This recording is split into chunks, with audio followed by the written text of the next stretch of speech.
জিরা গুঁড়া করে এক গ্লাস পানির সাথে মিশিয়ে খায়, আল্লাহ চায় তো তার মৃত্যুর ঝুঁকি কমে আসবে। আমি অবাক হয়ে গেছি, এটা আমি জানি না যে এটা মানে যেহেতু বইয়ের লেখা আমি জাস্ট এটা কোট করলাম আপনাদের কাছে।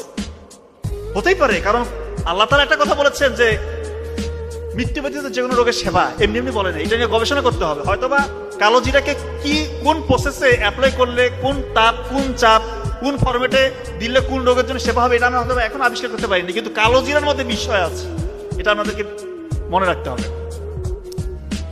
আমরা সবাই এখন সাদা চালের ভাত খাই, সাদা চালের ভাত আমাদের মূল খাবারই হচ্ছে ভাত বলতে পারি, কিন্তু সাদা চালের ভাতের মধ্যে এখন আর কোনো ফাইবার নাই, ফাইবার নাই।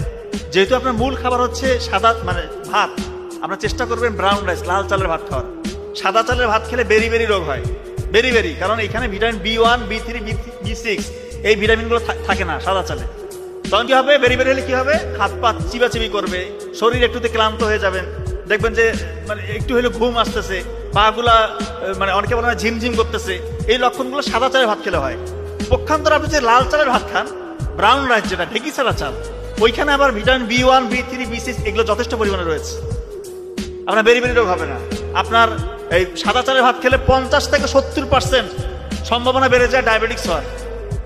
আপনার ডায়াবেটিস হওয়ার ঝুঁকিটা কমে যাবে যদি আপনি ব্রাউন রাইস খান। আপনার উচ্চ রক্তচাপের ঝুঁকি কমবে, ডায়াবেটিসের ঝুঁকি কমবে, স্ট্রোকের ঝুঁকি কমে যাবে। এই জন্য ব্রাউন রাইসটা আপনি খাওয়ার চেষ্টা করবেন।